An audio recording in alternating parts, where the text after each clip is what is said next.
The Cockney Angel by Dilly Court. Read by Annie Aldington.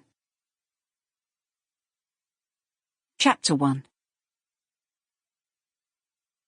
Wood Street, Cheapside, 1865. She was alone on a bleak street corner.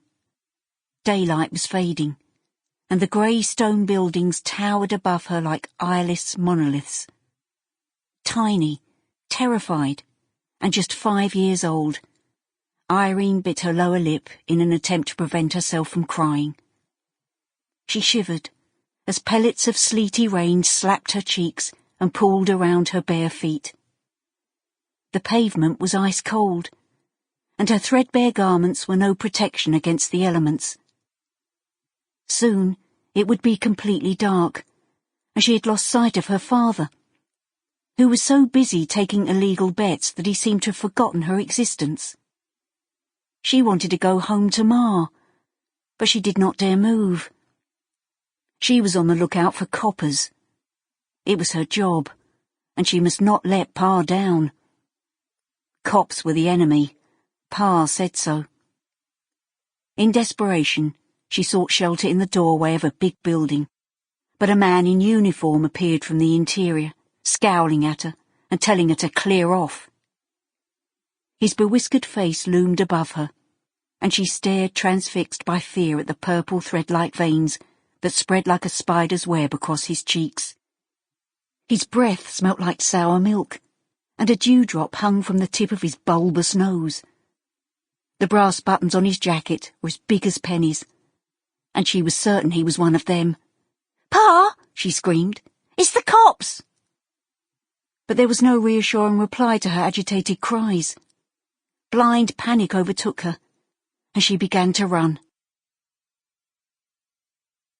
Gripped by a cold sweat, Irene opened her eyes and snapped into a sitting position. She breathed a sigh of relief as she realised that it was the noisy, quarrelsome inhabitants of the ancient plane tree on the corner of Wood Street who'd awakened her from the reoccurring nightmare, which had haunted her since childhood. For once she welcomed the dawn chorus of rooks cawing to each other like a raucous band of fishwives. She yawned and stretched her stiff limbs. It was just a dream after all, and she was safe at home in the family's cramped living quarters above the pickle shop. Heaven knows, she was used to lying on the floor with only a straw-filled palliasse between her body and the rough-hewn bare boards. But the nights were growing colder now that autumn was here. Soon, winter would claim the city. Pea-soup of fogs would smother the streets in an evil-smelling blanket, and then the frosts would set in, followed by rain and snow.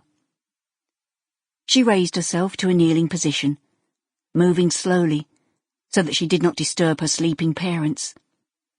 But a quick glance at the old iron bedstead revealed just one small shape huddled beneath the coverlet. She shook her head. So Pa was up to his old tricks, and had not come home last night after all.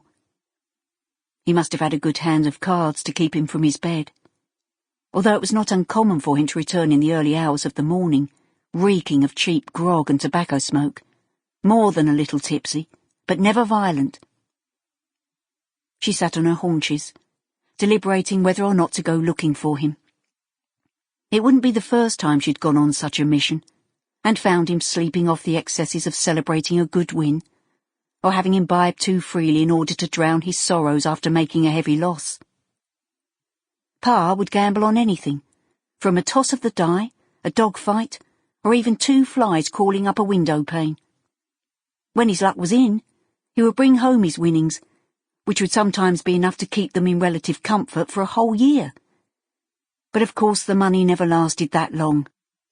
Billy Angel could never allow a sure thing to pass him by.